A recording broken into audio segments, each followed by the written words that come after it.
You know, every team, and I mean every team, no matter how great they are, is caught in this powerful, recurring pattern. It's a cycle of drift and then correction that honestly, once you see it, you just can't unsee it. So today, we're going to break down that exact cycle and give you a really practical framework to finally get ahead of it. So here's our game plan. First, we'll unpack this cycle that's pretty much inevitable. Then we'll look at the leader's role as the crucial stabilizer.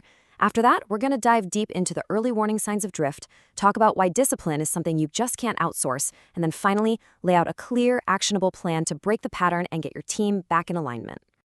All right, let's get right into the heart of this pattern.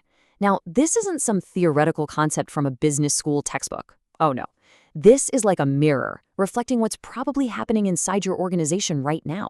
It's this fundamental cycle that plays out over and over because, at the end of the day, organizations are just groups of people. And here it is, the four-stage pattern. It all starts with a subtle drift away from the standards. This drift, well, it inevitably leads to some kind of negative consequence. That pain then causes a crying out for a fix, for a solution, which finally prompts a rescue or some kind of big intervention. Now, the key insight here is huge. Without structure and discipline, teams don't just stand still, they actively decline. Okay, so if drift is the natural tendency, what's the counterforce? What stops the slide? Well, this is where leadership becomes the absolute critical stabilizer. It's the essential force that prevents that natural slide into chaos. Now, this slide makes a really, really important distinction.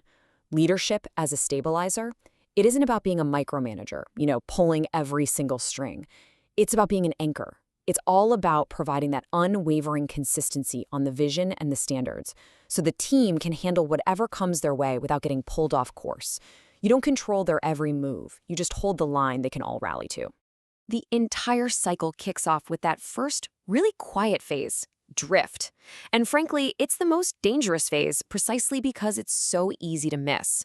For any executive, learning to spot these early warning signs is absolutely critical. And it almost always begins right here, with a seemingly minor compromise. A deadline gets pushed just this once. A quality standard is kind of overlooked for a quick win. It feels totally harmless in the moment, but what it's really doing is setting a new, lower standard.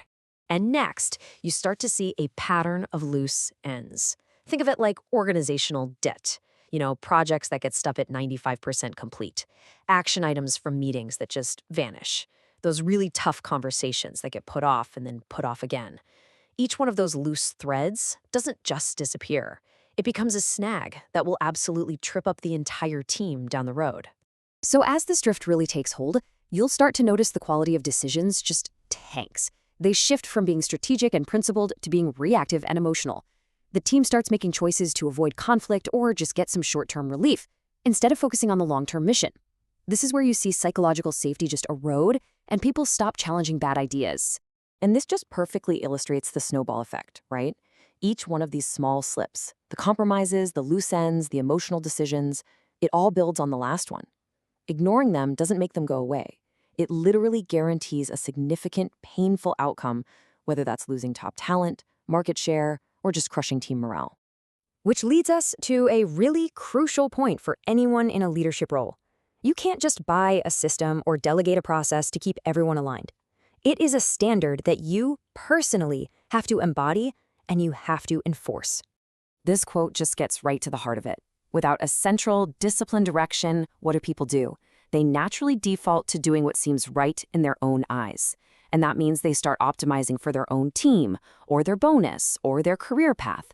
Silos get stronger, collaboration frays, and the whole organization starts pulling itself in different directions. You have to remember, alignment is intentional. Chaos is the default. But here's the good news. The cycle is not your destiny. Just recognizing that you're in it is the first giant step to breaking it. Even when you're deep in drift or dealing with consequences, there is always an opportunity to hit the reset button and get back to high performance.